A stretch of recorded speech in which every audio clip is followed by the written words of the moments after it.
Saudações, mais uma aula aqui no canal Química Orgânica Avante, e essa aula aqui ela vai fechar a playlist do módulo de Química de Aldeídos e Cetonas.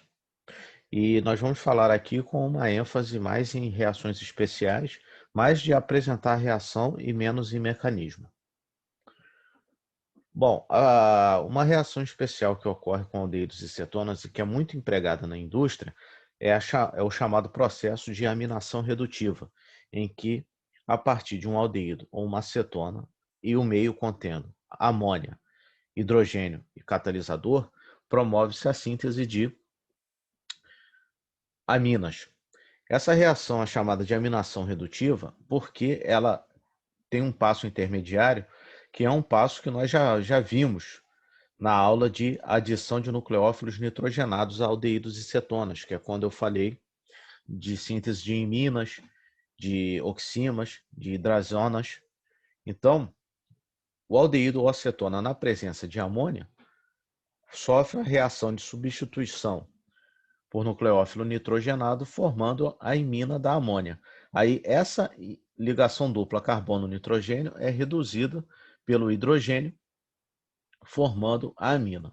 Esse método aqui é o principal método, é um dos principais métodos de produção industrial de aminas de baixo peso molecular, aonde se coloca aldeídos ou cetonas, amônia, hidrogênio catalisador, promove-se a amina. E por que redutiva? Porque o meio contendo hidrogênio é um meio redutor, ele vai reduzir essa imina o para a amina. Imina para amina. Aqui se tem a adição de dois átomos de hidrogênio, ou seja, eu estou aumentando o conteúdo de hidrogênio da molécula, então eu estou reduzindo.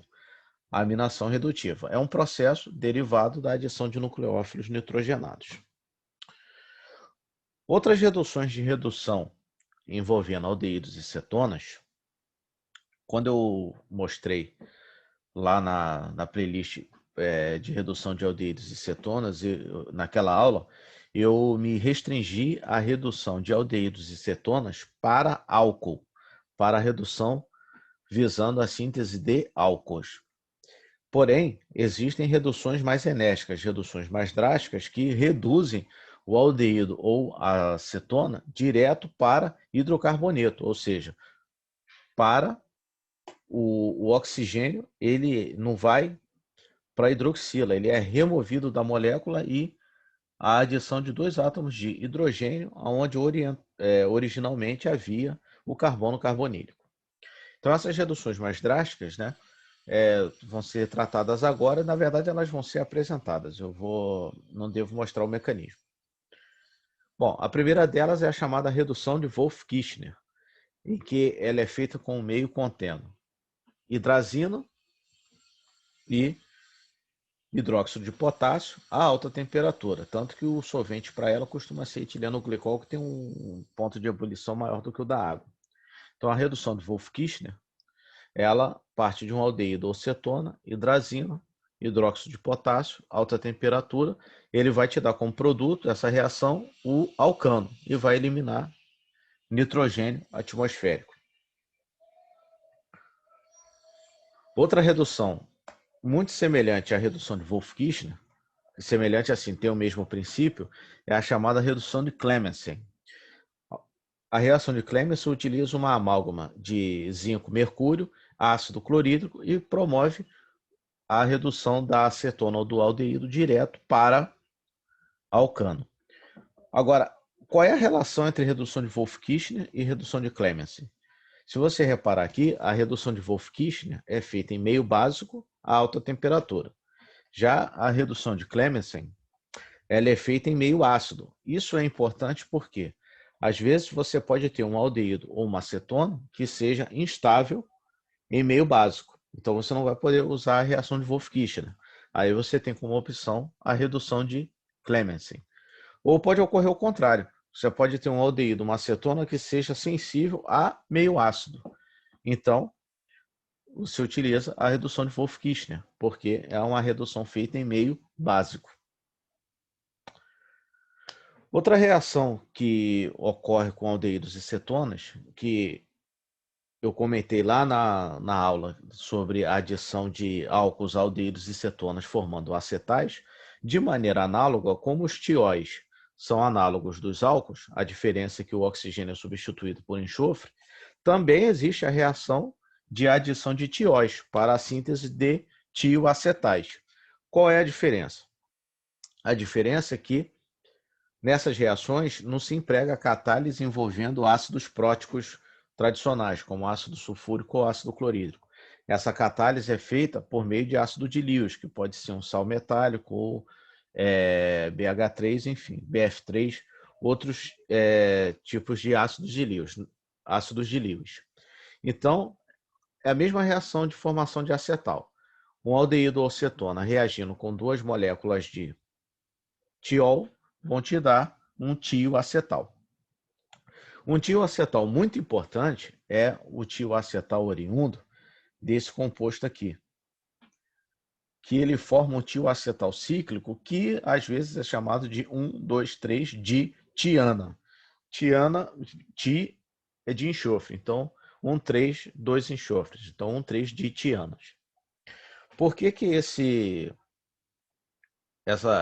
tioacetal cíclico ele é importante? Porque ele pode participar de duas reações. A primeira reação é a chamada reação de Corey-Sebar. Desculpa, pessoal, aqui está em inglês, tá? Mas é a reação de Corey-Sebar. Tá? Desculpa o inglês aí. Que ocorre da seguinte forma. O aldeído, ao reagir com esse ditiol, forma um 3-ditiana. Uma coisa interessante, ocorre um fenômeno chamado ampolug, que é inversão de polarização. Por quê? No aldeído, esse hidrogênio não é ácido, não é definitivamente ácido. Esse aldeído aqui, ele é um dos aldeídos menos ácidos da química orgânica.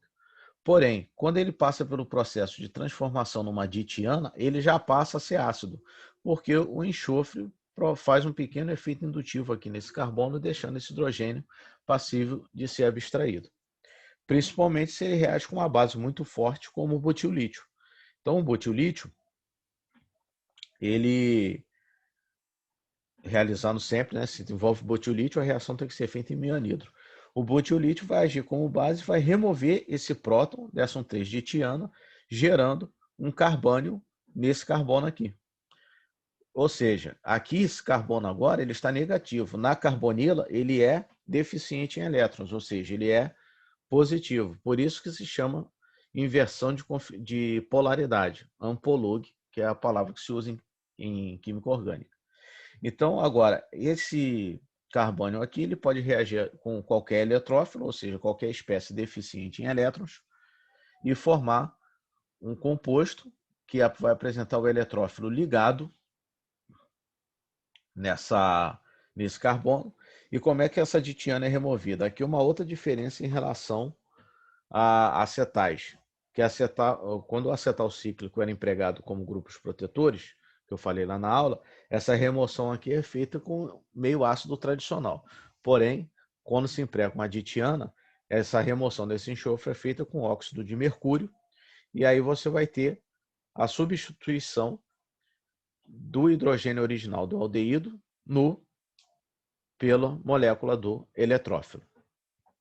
E vai regenerar o seu ditiol. Bom, aqui só um exemplo, né, das demais reações, que podem ser empregadas por essa técnica aqui da reação de Corey-Sebar. Bom, a primeira etapa é igual para todo mundo. A ditiana feita reage com butilítio. Lembrando que esse THF aqui necessariamente ele é anidro, a baixa temperatura, e forma-se o nucleófilo. Se ele reage com haleto de alquila, ele vai ter um outro grupo alquil aqui, e depois da remoção com óxido de mercúrio, vai te dar uma acetona. Se ele reage com epóxido, ele vai fazer uma reação de adição nesse epóxido, uma reação de abertura de epóxido, que depois é a retirada da ditiana, vai formar uma alfa-hidroxicetona, um composto alfa-hidroxicarbonílico. Se for uma acetona, a mesma coisa, um composto alfa-hidroxicarbonílico. No caso aqui, desculpa, pessoal, vai ser um beta-hidroxicarbonílico. Carbono alfa, carbono beta. No caso da abertura de epóxido, um composto beta-hidroxicarbonílico. No caso de uma acetona, um composto alfa-hidroxicarbonílico. Carbono, lembrando, carbono alfa, carbono beta. Se for um aleto de alquila, aí ele vai te dar um composto de carbonilado, um derivado que tem uma carbonila e na posição alfa outra carbonila. E se for aqui esse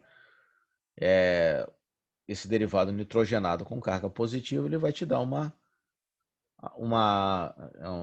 carbonila alfa-aminada. Então a reação de Cora e Ciba ela é muito versátil empregando esse nucleófilo formado pela alquilação não 3-ditiano. Então repare que pode se formar uma série de famílias de compostos a partir dessa reação. E outra reação interessante que envolve a ação 3-ditiana é a chamada redução de Mozingo, que ela já é uma alternativa para a redução de Wolff-Kishner e a redução de Clemmensen, onde a ditiana, ao ser reagida com hidrogênio e catálise, né, esse níquel de urânio é níquel finamente dividido com hidrogênio dissolvido. Ele vai promover uma coisa que nós chamamos de hidrogenólise. As moléculas de hidrogênio vão romper essas ligações carbono e enxofre, onde um hidrogênio vai ficar para o enxofre e vai regenerar o ditiol, e o outro hidrogênio vai ficar com o átomo de carbono e vai formar aqui o alcano correspondente, o grupo CH2 aqui. A redução de Mozingo é interessante porque ela ocorre meio neutro, não é nem ácido nem básico. Então, às vezes, se você tem uma molécula que é sensível em meio ácido, sensível em meio básico, isso vai te limitar a usar a redução de Clemmensen ou a redução de Wolff-Kishner. Então, a redução de Mozingo passa a ser uma opção por ela ocorrer em meio neutro. E a outra aplicação desse tioacetal cíclico obtido a partir de aldeídos e cetonas. Outra reação que cetonas e aldeídos faz, mas ela é uma reação mais empregada com cetonas, e que eu comento detalhes dessa reação na playlist de derivados de ácidos carboxílicos, na aula de síntese de ésteres. Lá tem mais detalhes, lá na outra playlist, que é a reação de Baeyer-Villiger, que é uma acetona reagindo com ácido metacloroperbenzoico. Um desses oxigênios do ácido metacloroperbenzoico vai ser transferido para a acetona e ele vai ser inserido entre a ligação do carbono carbonílico e o carbono alfa. Então, no caso aqui, eu tenho a ciclopentanona reagindo com ácido metacloroperbenzoico. O resultado vai ser essa alfa, beta, gama, vai ser essa delta lactona, alfa, beta, gama, delta lactona, que lactona é um éster cíclico, eu também explico essa nomenclatura e esses termos lá nas aulas de ésteres, e o ácido clorobenzoico. Uma opção ao ácido metacloroperbenzoico consiste em você utilizar o ácido persulfúrico.